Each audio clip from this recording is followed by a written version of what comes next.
Yes. Just like brief summary, like snippets, one word, like just to describe each segment. What did you guys talk about? Okay.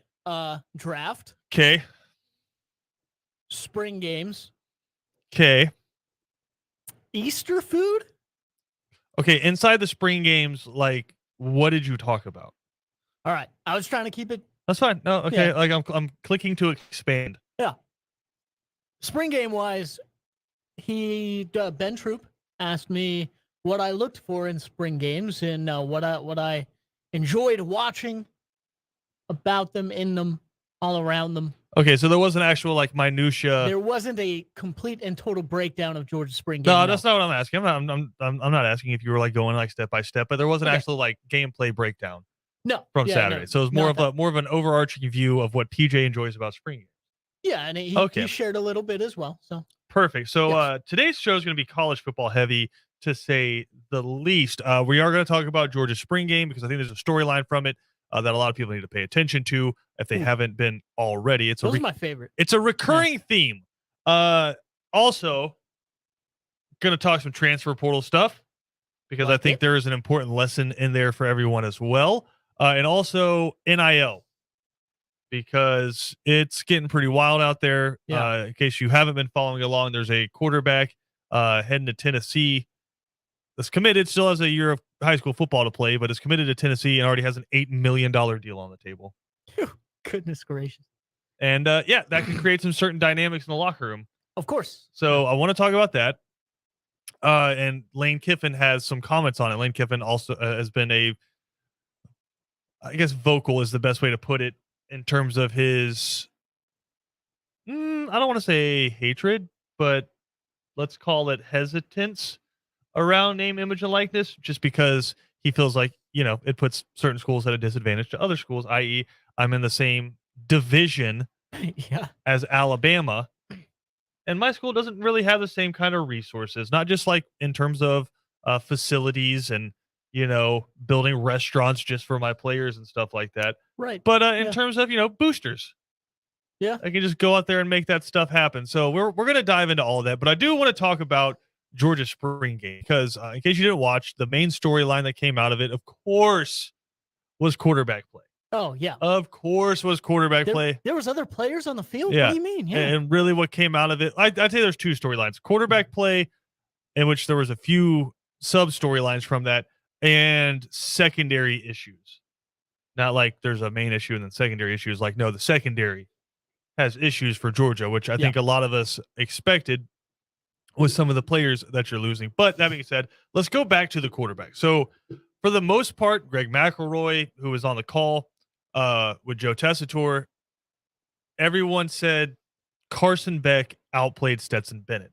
And even beyond that, you had everyone kind of raving in the sample size that we saw from Brock Vandagriff, where this was really our first extended sample size, was that dude can make some pro throws. I'm going to push back on the Carson Beck outplayed Stetson Bennett line, but I will agree with the Brock Vandagriff. Brock Vandagriff came in and he kind of showed why probably next year he's going to be pushing for that starting spot, because the dude's super athletic, super strong, and he made some throws that you're like, okay, that kind of looks like Josh Allen. Right. Like, that's kind of some freaky arm talent there. Yeah. Specifically one where he hit Dominic Blaylock on a boot about 30 yards downfield and just put it on a dime. So, yeah, Brock Vandagriff looked pretty good. But let's go back to the whole Carson Beck outplayed Stetson Bennett thing. I want to try to keep it really pretty simple here, too.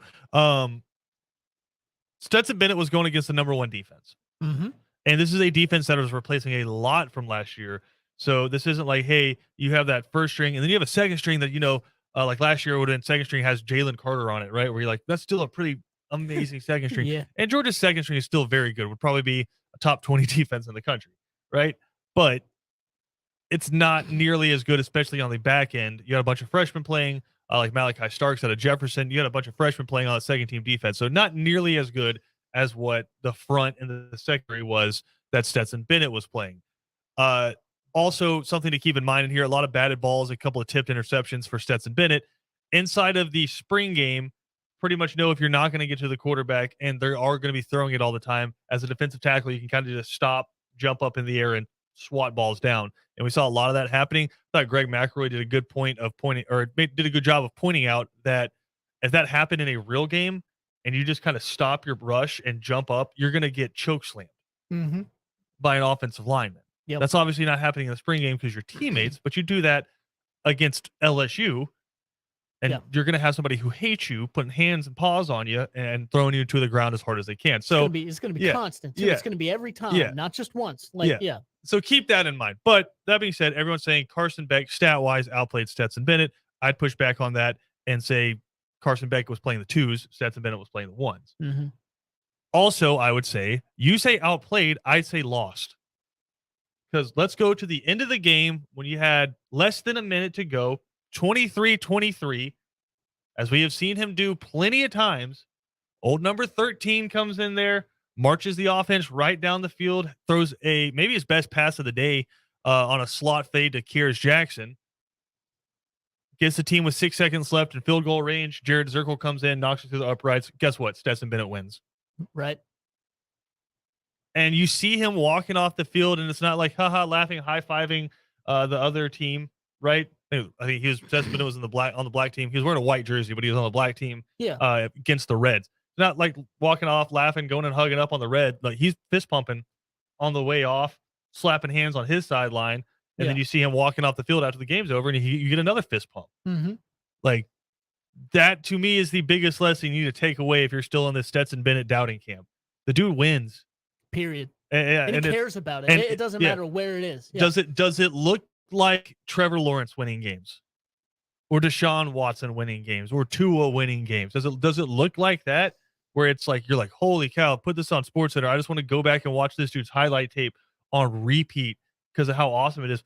No, but what it looks like is a guy who knows, A, my defense is really good. B, I just have a lot of playmakers, and I can kind of play point guard and distribute. Mm-hmm. And if I had just make the right choice, I shouldn't even say the right choice. If 80% of the time I just make the smart choice, dumping it down to a running back, hitting one of my 17 tight ends over the middle, and they turn a 5-yard gain into a 15-yard gain. You know what? New set of downs. Let's keep going.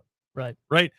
For whatever reason, and Greg McElroy talked about this during the broadcast. For whatever reason, because he was in the same boat that Stetson Bennett was in, where he won a national championship and had to come back for another year. Mm-hmm. And so all the pressure that's on that, but also you're like, dude, I just won y'all a national championship, and you're talking about the guys that are behind me. Yeah. Right. And so Stetson Bennett's coming back. He's in the spring game. Carson Beck's going off against the second team defense, but Carson Beck's going off. He first throw of the game is like 65 yards to Arian Smith. Right. And it was a hell of a throw. He kind of sidestepped a defensive lineman, stepped into it, and just dropped a dime down to Arian Smith. Right. And if I'm being completely honest, probably a throw Stetson Bennett can't make. That's okay. But give Todd Monken credit because he knows the skill set that each one of his quarterbacks has. Exactly. But at the end of the day, one guy's team came on the field with 50 seconds left, and he went boop, boop, boop, boop, field goal range, win. Yep. And I think there's something to be said for that, because what Kirby Smart is looking for isn't, I want it to look this way, I want it to be pretty, I want it to be 30 yards at a time. I think Kirby Smart will take 3 plays for 10 yards, just the same as he'll take 1 for 30. Mm-hmm. Right? And you know what he'll also take is the W at the end.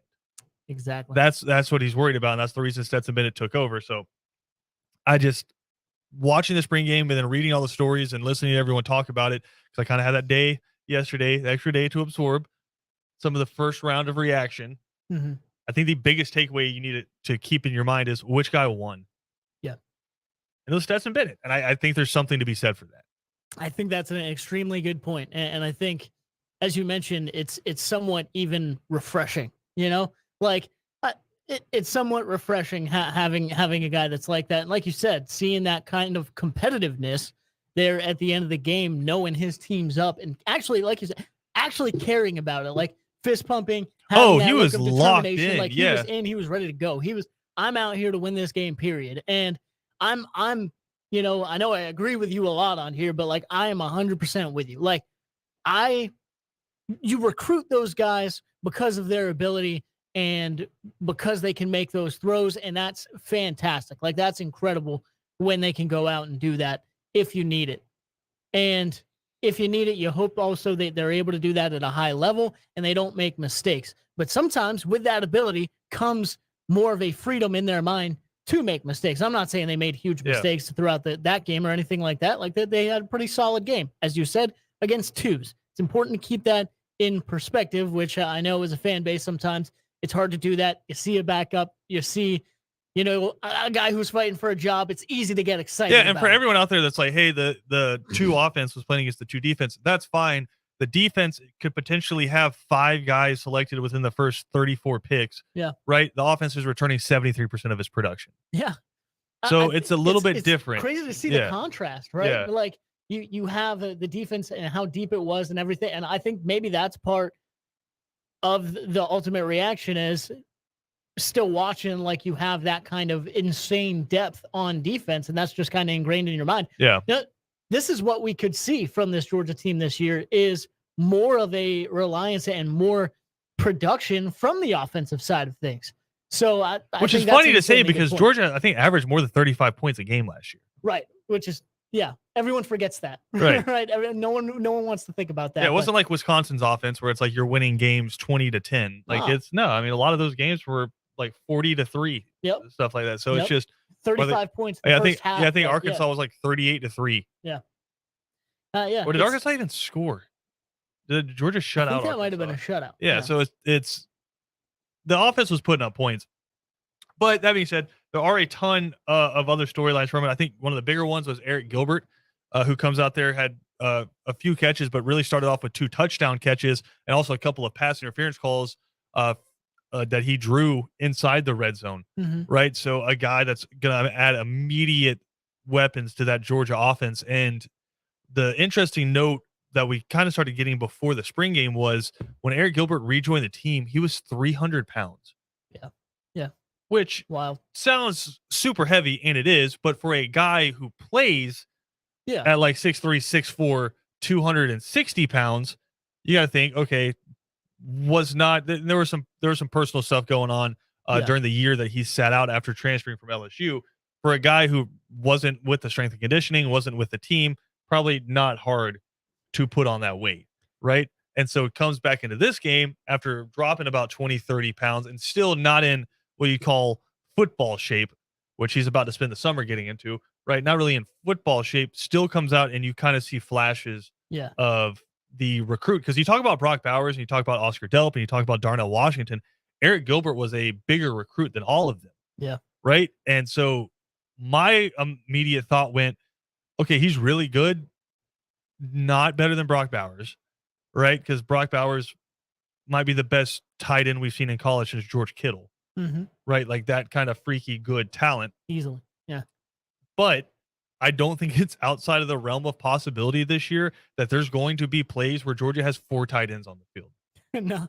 Yeah. No, because Brock Bowers, one of the best pass catchers in college football. Darnell Washington's a freaky talent. Eric Gilbert is going to be really hard to keep off the field. And then what I saw from Oscar Delp, the freshman was really, really, really smooth. Like looked like the best route runner, I'd say, out of all the tight ends. Now, could a lot of that have to be the fact that he's 225 pounds?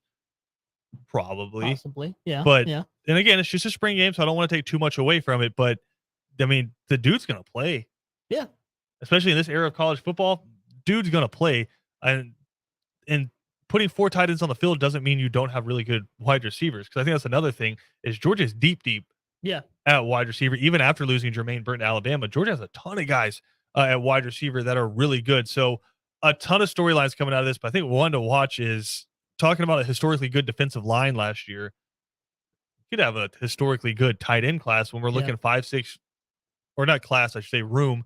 But we're looking 5-6 years down the line, and you're looking back at this Georgia tight end room, and probably 4 of these guys are starting on NFL teams. Yeah. You're going to be like, that's like Miami early 2000s running back room good. Yeah. No, absolutely. And so speaking of that, honestly, probably Miami early 2000s tight end room. Right. Yeah. Speaking of that rotation too, I mean, even then, like you said you could have all 4 of them on the field at the same time, but you could also just have instances where you see, all right, there's 2 guys and then they come off and then another 2 guys come in. Yeah. And it's not like, all right, this guy's just coming in here to block. We know it's going to be a running play. It seems like most of those guys can do both things relatively well and obviously are big threats catching the football too. So no, I think that's huge. And speaking of Gilbert, I mean, I think anybody knows, especially at that size with how tall he is and just how big body wise he is. But I think anybody, like, people can understand. You get out of the football shape, you get out Hey, of the weight room. There's for no a weight week or shaming two. going on here. Real Yeah. easy to put on a pound or two. But no, for sure, it's good to see that development, though, as you mentioned, to see that kind of progress in him just in the short period of time. And then you think about everything he's about to go through the summer, the hot months of the year, and really getting that body back in that game shape. Certainly can't wait for that. Really quickly, like you mentioned the batted down balls from Stetson Bennett and everything, just something that popped into my head. I know, obviously you go into game film and whatever, and defenses study for quarterbacks and whatnot all the time. At the same time, the other thing I'll say about that is, of course, if you play LSU, if you play in Alabama, you're going to get punished for just sitting back and jumping up to bat down balls 24/7, right? But also, like you said, first team defense goes up against this guy in practice every single day, goes up against these guys in practice every single day. They know what the weakness is. Yeah. So they just attacked it. Well, that and the rules, like, you can't hit the quarterback. So it's like, even if I get there, I can't really do anything except kind of tag them. So it's just a whole lot of, I know we're going to be passing more than normal because that's what the look they want to get. You don't want to get anybody hurt by just doing gut punch after gut punch with the running backs, right? Yeah. And be like, you are going to stop your rush because you can't get to the quarterback, so you're going to get your hands up. And these guys are mutants. So, like, it's everybody in front of Stetson Bennett 6'5" with 7-foot wingspan. Right. Like, they're going to knock some balls down, especially when they know a pass is coming and they can't go hit them. So, I would not read too much into that. Carson Beck, as tall as he is, Brock Vandergriff, as tall as he is, they had balls batted down all day. So it's one of those things that happens in a spring game. All right, let's take a quick break. Georgia got some big news over the weekend. We'll dive into that. Also, again, some NIL talk. And Lane Kiffin quotes that sure to make you chuckle. Because if you ever need a good quote, as always, Lane Kiffin, the guy to go to. Let's take a quick break. We'll be back with more on Second Down right after this.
Second Down on ESPN Radio is presented to you by the Uniform Source. Christian Gokel alongside PJ Zuko. Glad to have you hanging out with us here on this Tuesday afternoon. Have some Braves baseball coming up for you a little bit later on this evening. The Braves fall last night in the series opener to the Dodgers. Freddie Freeman, of course. In Freddie Freeman fashion, hits a home run in his first at bat against his previous team. Did his thing. So he gets his Disney little ending to this story arc.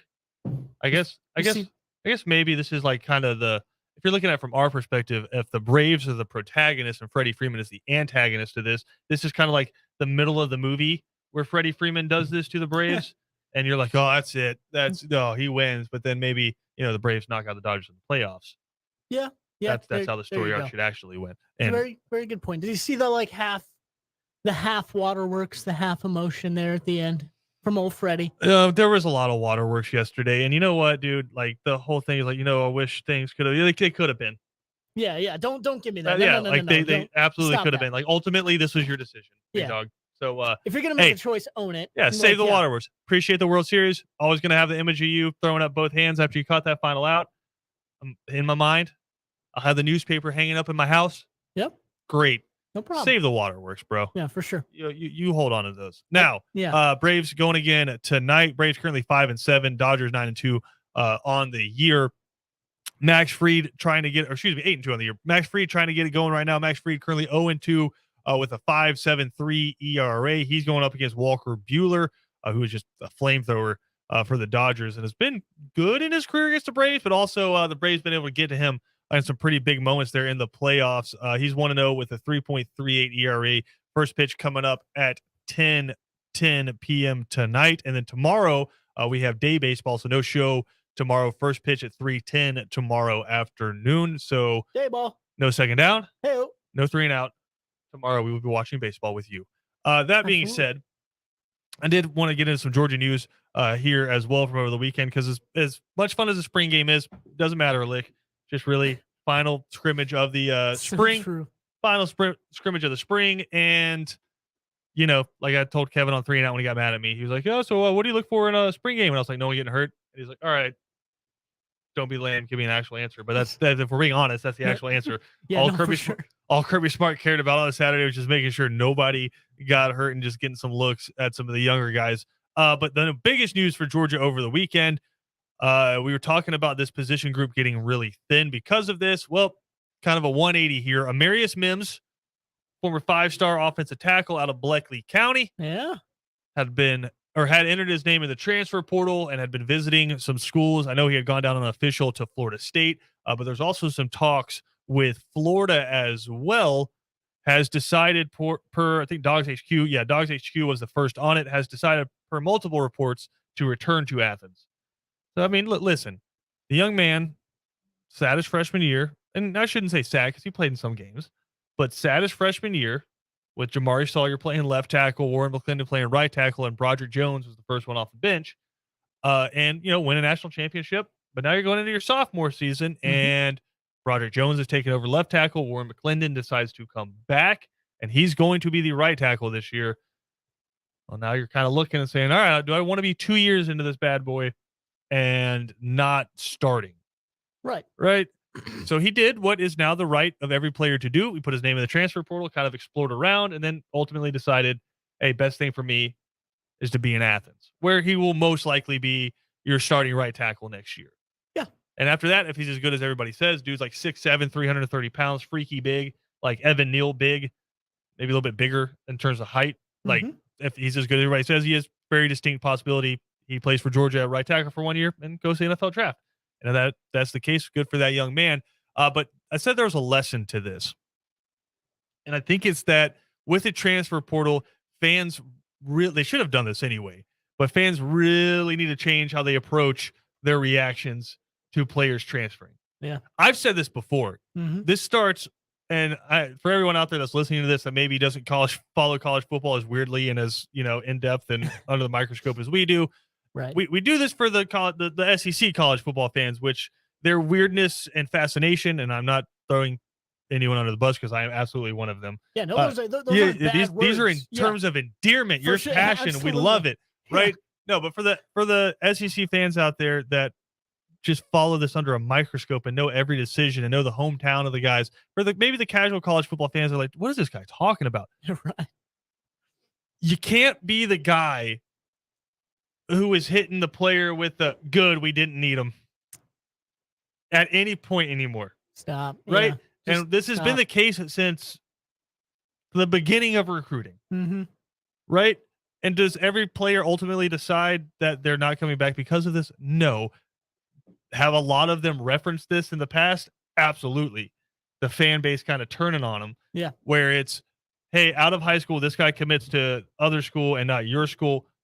Bleep him. We didn't need him. Yep. I've heard bad things about that kid. He doesn't deserve to be a part of our program. See, that's the next step. Yeah. Right. And so there's one thing being unhappy, and there's another thing like just trashing a kid's name for no right. reason. And Nick Saban has spoken about this. Kirby Smart has spoken about this, and every coach knows it to be true. Recruiting never stops because there's a very distinct possibility that kid goes to the other school, doesn't work out, and guess what? You're recruiting him all over again. Yep. So when the kid picks your biggest rival over you, you smile at him and say, dude, I hope everything works out for you. Right. My number is always in your phone book. Obviously, you can't reach out to me if you are still enrolled at this university, but if you ever need anything, you let me know. I hope everything works out the best. Can't wait to see you. Yep. Right? And you keep those lines of communication open so when and if it doesn't work out, there's no bad blood. There's no burned bridges, right? Exactly. And so very easy for Kirby Smart to get holier than thou on a Marius Mims and be like, you don't want to be here? Fine. We don't want you here. Yep. Hit the road. Mm-hmm. Don't let the door hit you in the backside. Right. Right? You chose to not be a part of our team, so don't be a part of our team. Well, and see, and now he towed the line in an interesting manner after the spring game where he said, I can't focus on people who don't want to be here. If you want to be a part of the program, we are going to put everything into you. We are going to invest in you. We are going to try to get the most out of you. The people who are here and buy into our program, that's who I have to focus on. Yeah. So do I fault anybody else? No, but I can't focus on that. Yeah. That's what he said. I don't think that's like a right. And I do think that was maybe a little bit of foreshadowing for the news that came out a little bit later, which was Marius Mims is coming back. Right. I have to focus on the guys who want to be a part of this program. Mm-hmm. So when Marius Mims goes out, sees what some of the other programs looks like, and is like, maybe I want to go back to Athens. Maybe I want to be a part of that program. Yeah. Welcome back. But so for the fans who get easily butthurt when somebody picks another school over yours, because I know some fans would like to have 4,000 players on the roster. It just doesn't work like that. Right? There's some rules against that, yeah. Yeah, right? Now you have to get to the point where if somebody puts their name in the transfer portal, you can't be like, good, great, fine, whatever.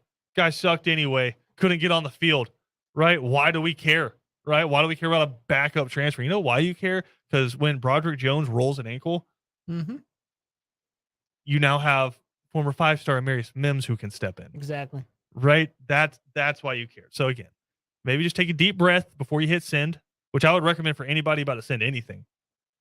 Right? Take a deep breath before you hit send. Because even just taking it to the smallest factor, you're going to have to eat some crow and delete some tweets. And nobody likes to do that.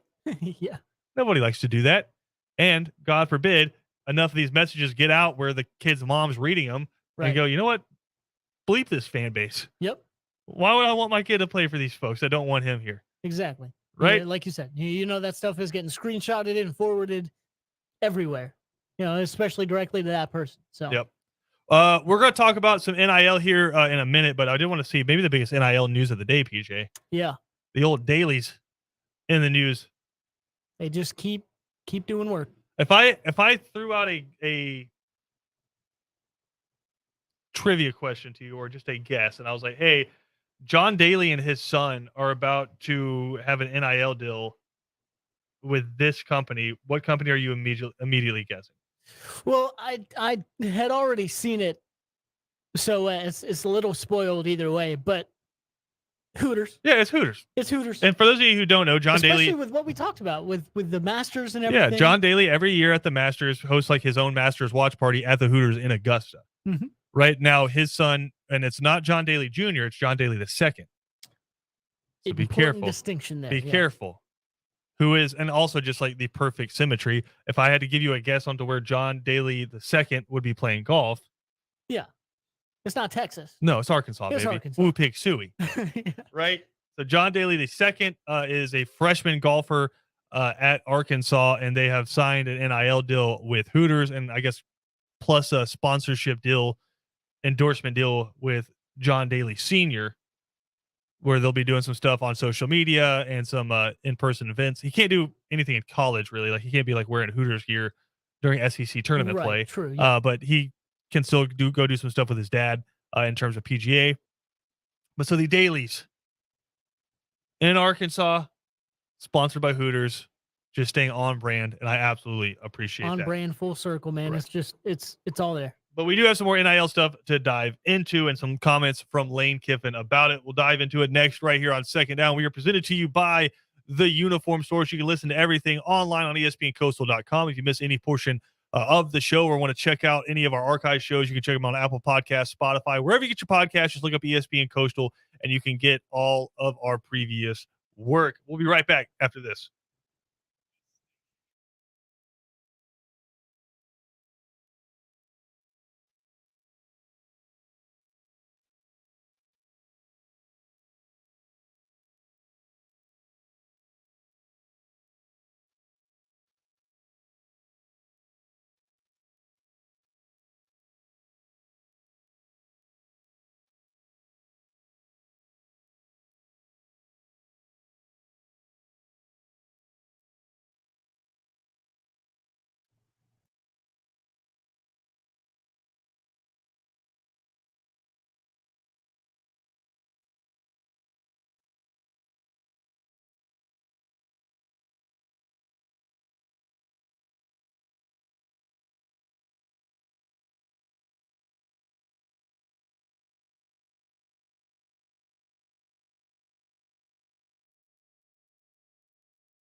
I respect when people are afraid to say, you know what, put my name on that.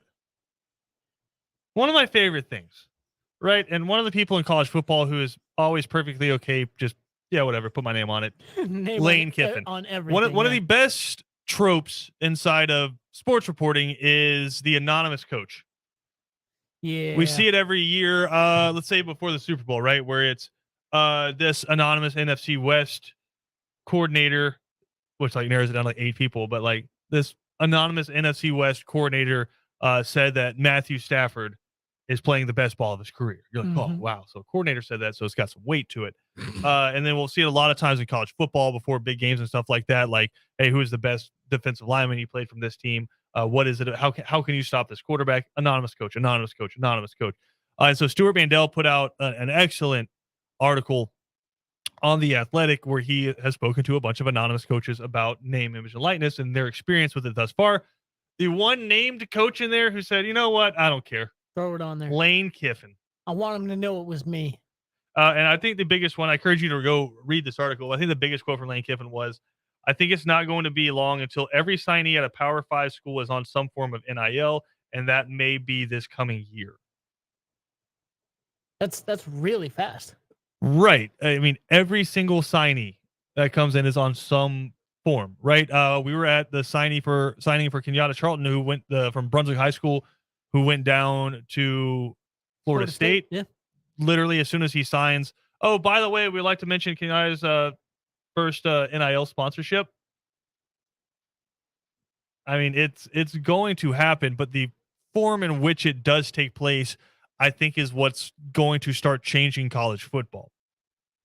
Tennessee reportedly has a quarterback that is committed to them and has a deal in place for when he starts at Tennessee, he could earn $8 million in his time at Tennessee. Again, 5-star quarterback. A lot of people have narrowed it down to a kid coming out of California. 5-star quarterback coming out of California, which a lot of these coaches have spoken about. Like, if you want a 5-star quarterback, there's going to be $1 million to $2 million deal in place. Yeah. To get them. Right. A Power 5 head coach said inside of the same article that they lost a kid on signing day because the kid called him and said, Coach, how do I turn down $300,000? And the coach said, you don't. Yeah. You don't turn it down. I mean, that's fun. Good luck. Yeah. It may sound silly to some people out there who have really good salaries, but $300,000 to a lot of people is life-changing money. Yeah. It's true. Right. Life-changing money. Right. So you don't turn that down is the answer to that. To a number of people, let alone a 17-year-old kid. Right. Right. Yeah. And so that being said, you have a guy going to play quarterback reportedly at Tennessee who can earn, like, through different stuff they're doing on social media, through hitting different metrics and numbers, can earn upwards of $800,000 or $8 million, I should say. Right. Astronomical money. Yeah. For playing college quarterback. Here's where I think this has a bubble to it that could potentially burst. Is number one, if you have a company and you want to spend your money on anything, you can spend your money on whatever you want to. I'm not saying don't spend money on college, because I actually highly encourage it. Right. But here's the dynamic. Put that 5-star quarterback on Georgia and, like, tick it back like 2 years. You have a 5-star quarterback coming to Georgia, has $8 million. Again, this is all just a theory, right? None of this is true. You have a 5-star quarterback coming to Georgia, already has an $8 million deal in place. That dude's sitting on the bench watching Stetson Bennett win a national championship. Right. Yeah. Like, that's the risk you run. I mean, think about it. I mean, you hadn't heard of Stetson Bennett signing a NIL deal prior to this season, and you have JT Daniels smiling for Zaxby's. Right. And getting these different clothing apparel deals. Yeah. Meanwhile, I think Stetson Bennett might have been a part of that. There was a some kind of reserve clothing deal that went out to a few of the Georgia players. I think Stetson Bennett might have been a part of that. But you have JT Daniels signing with Zaxby's sitting on the bench. Yeah. And you have no coach, no Kirby Smart, right, is going to get walked up to a kid and have the kid say, Coach, I'm making $1 million. Start me. He's going to say, oh, okay. Good for you. I think back to, like, the early 2000s, like a Mitch Mustang coming out, and you're like, oh, that dude's gonna be one of the next best college football players. He'd be $1 million player right now. Yeah. Like, I guess my question is, how many $1 million investments are going to go down in flames before this corrects? I think, yeah. Because I guess there's a couple of different ways to look at it. Is number one, if I put $2 million on a guy and I sell more than $2 million worth of my product because of the exposure he gave me, then it was obviously worth the investment. Right. Also, and this is kind of what Jimbo Fisher and some other coaches and Lane Kiffin have alluded to, a lot of these quote unquote companies and quote unquote collectives aren't actually businesses that care about making their money back in terms of their product. They are boosters that aren't boosters who want this player to go to the school they support. Yeah. And I honestly got to ask the question. I wonder if some of these coaches and some of these administrators are having conversations with people who would be cutting a $500,000 check to the school and say, hey, use this for whatever you want. And the school says, we can't use this for what we want. You use this to get us the players we want. Yeah. And so if I'm at the University of XYZ and this guy has been donating $500,000 to me every single year, there are some rules into place now that are like, if this person is a known booster, they can't do NIL deals because it's too easy. Right? Yep. How much enforcement do you think is happening on that? I mean, about as much, if not less than enforcement. How scared is the NCAA after they have been slapped by Congress repeatedly? How scared are they to even think about suspending somebody for an NIL deal? Yeah, probably not very. Yeah, and so if I've had a guy who's been stroking me these checks for years, all of a sudden we say, hey, maybe put that on hold, or hey, do you have another company? Right. That could, like, you take that money and potentially put it into that company, and that company pays I need a couple of tackles. And those guys are saying, yeah, I got 7. What do you mean? Yeah. I got no 7 problem. companies. Yeah, of course. no problem. Mm-hmm. Okay, you don't want money from my landscaping company. That's fine. I got my electrical company. And yeah, we could use some star power output left tackles. Yep. So you're like, man, I'm real worried. We got this 5-star quarterback coming in, and that's basically $1 million investment. How do I protect my $1 million investment? Well, I go take $500,000, split that in half, and spend $250K on a couple of tackles that have been committed to a school for about a year now. But I want them. Yep. Even if they're not starting, I also don't want them on that other team. Right. Go get them. So if they're on the bench, doesn't matter. Yeah, and then the reality of the NIL, which I am not saying is a good or a bad thing, is that this is what college football has become, and college athletics have become. Now, is there anything wrong with this in the grand scheme of things? I don't think so, in terms of from the player's perspective, right? Right. If you are legally able to, if I'm coming out of high school and I have proven nothing at the college level, and you want to give me $800,000, why would I ever say no to that? Right. Why? I have no guarantee that I'm not going to step on that field my first year and first practice and tear both ACLs. Yeah. And not be able to be the same ever again. I mean, how many countless stories have we heard where a guy comes in with all the promise in the world, gets hurt, and just never really works out for him? Right. But I have an $800,000 contract, and fine, I have to hit certain incentives, and so I only get $400,000 of that. Mm-hmm. Cool. I still just made $400,000 without having to do anything in college. Right. And that can set my future up. I can go get whatever education I want. I can buy a damn house. Or you can take that. You can take that, sit practicing all year, even if you I don't know how much house I can buy now in 2022 with $400,000, but damn it, I can buy a house. Even if you don't get into a game, you burn. You don't burn. You have that be your red shirt year. You have 400,000, 800,000 come in, hit in the bank, and then you say, "All right, I made my money. Now I'm going to go play football somewhere else." And here's the point I got from that, where they say, "Hey," Lane Kiffin says, "Hey, it could be this year." I know we got to take a break, but it could be this year that every Power 5 signee has some sort of NIL deal in place. For everyone out there that's like, how's the player coming from Atlanta that has no deal in place going to deal with the fact that his quarterback's making $8 million? He's probably not coming with no deal in place. Yep. Right. He's making some cheese. And that's kind of what these collectives at all these schools, including Georgia, including Alabama, including Florida, including Tennessee, have put in. These collectives mean everybody's making some cash. Mm-hmm. And some way or another, nobody's having to ask for $5 to go get some pizza. Right. These guys are doing okay now.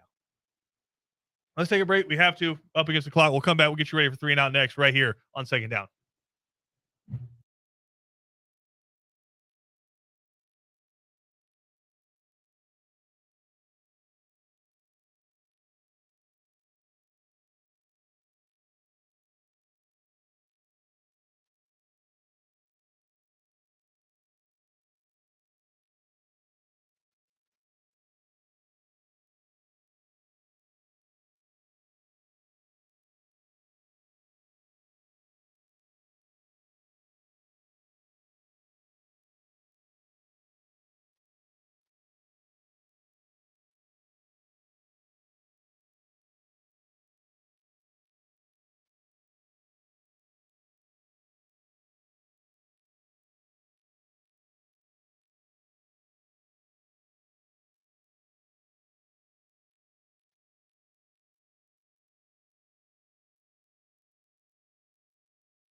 Second down on ESPN Radio is presented to you by the Uniform Source. Christian Gokel alongside PJ Zuko, getting you ready here for 3 and Out. Got some Braves baseball coming up later. PJ, have you been worried at all? Worried at all about the kind of clunky start for the Braves? Because here's where I'm at on this. I feel like nothing's connected yet. You get some good pitching, all the bats are asleep, right? Yeah. You have some guys that are traditionally 250, 270 hitters that are batting like 100 right now. Dansby Swanson has struck out in 15 consecutive games, right? I feel like once everything kind of comes back to average, this team's going to kind of take off a little bit. That's where I'm at right now. Yeah, I'm with you there. And like you said, it seems like when one thing's off, the other thing's great.